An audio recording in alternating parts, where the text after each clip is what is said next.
If you're a Criminal Minds fan, you probably already know all there is to know about the show.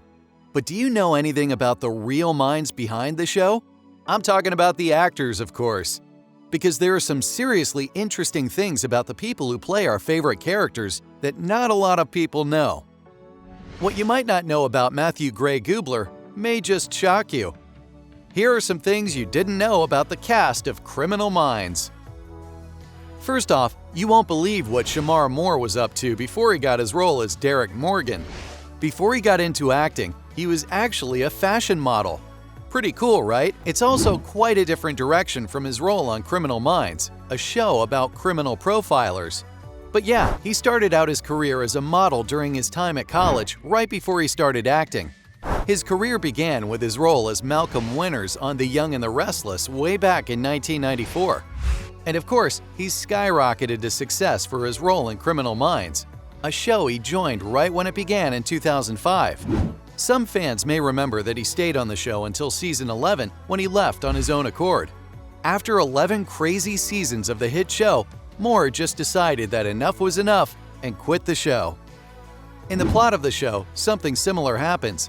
After a series of rather unfortunate events happen to his character Derek Morgan, he decides to resign from the BAU for good. While he did return to make an appearance in a few episodes of the later seasons, his character was pretty much gone after that. Moore said that he made the decision so that he could focus more on his personal life as well as other acting projects. And honestly, good for him. Moving on to another cast member who fans know and love. Dr. Spencer Reid is pretty much every fan's favorite character thanks to a consistently amazing performance by Matthew Gray Gubler. And that's exactly why fans were so sad when he suddenly pulled out of the show's revival earlier this year. He pulled away from the project due to scheduling conflicts, but fans still have hundreds of episodes featuring him to enjoy. Anyway, did you know that Gubler is actually a super talented painter and filmmaker? He's been showing his paintings since the early 2000s and has actually had a few art galleries showcase his work. Pretty cool, right? But what's possibly even more interesting is his work directing and filmmaking. Did you know that he's actually directed a number of Criminal Minds episodes? Yeah, he directed around a dozen different episodes from around seasons 5 to 14.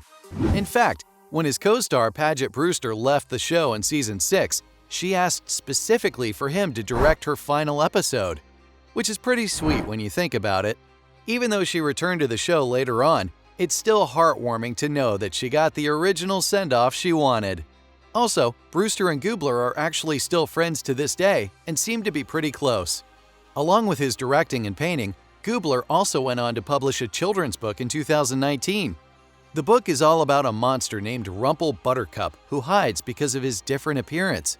Goal with this book is sort of the same goal I've had in anything I've ever made, and that is to hopefully make anybody who feels alone not feel alone. And anyone who feels like an outsider, I just want them to realize that they belong. Basically, the book aims to teach young kids that you should accept and be proud of who you are, regardless of what other people think. It's a pretty adorable premise, and it actually met with quite a bit of success. The book ended up reaching #1 in its category on the New York Times bestseller list.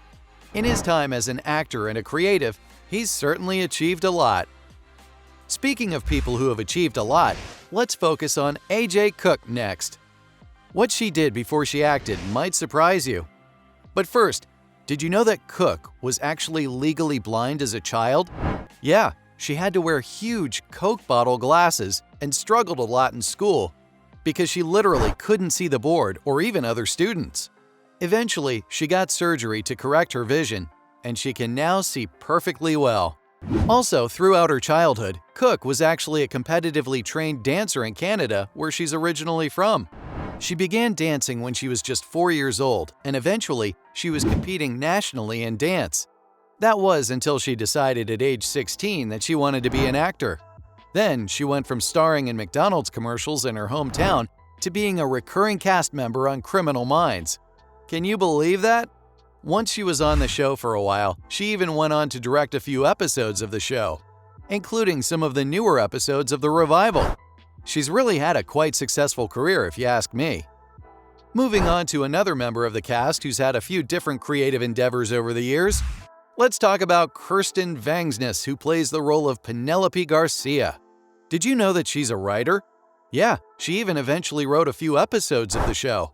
Her and Erica Messer have co-written a number of episodes over the years, including the series finale. Pretty exciting stuff, right?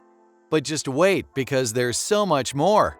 Throughout her career, Vangsness has also written quite a few plays and performance art pieces, which have been performed throughout Los Angeles, where she grew up.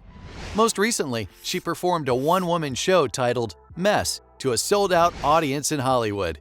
Along with Criminal Minds, she can also be seen in a handful of other films and a few web series. You have to be pretty versatile to pull off a career like hers, I'd say. Speaking of versatility, remember Joe Mantegna? He plays David Rossi in the original show and recently reprised his role in the reboot as well. What else can he do besides act? Well, he's actually a seasoned musician and can play the guitar. Surprising, right?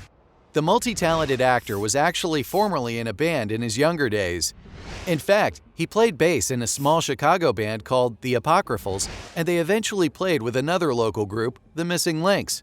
Some of you rock and roll fans may find that name to be familiar, because eventually, The Missing Links became the band Chicago, who went on to sell over 100 million records worldwide throughout their career. It's super cool to find out that a member of the Criminal Minds cast was linked to the formation of a super successful rock band, isn't it? Especially when you find out that Mantegna is still friends with the original Chicago band members to this day. Cool, right? Want to hear something even cooler?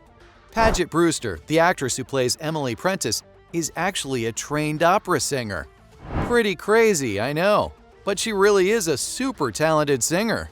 Another fun fact about Brewster is that she actually appeared in a few episodes of the TV show Friends' 4th season as one of her first acting roles.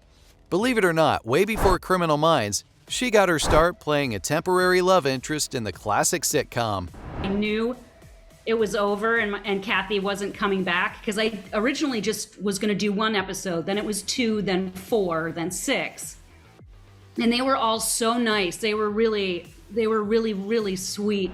It's hard to imagine she would have gone from comedy shows to a dark and gritty crime show like the one we know her from. But eventually, she left Criminal Minds to focus on returning to her roots as a sitcom actress. Wow, the more you know. Did you know all of these facts? Or have you learned something that blew your mind today? Those were some things you didn't know about the cast of Criminal Minds.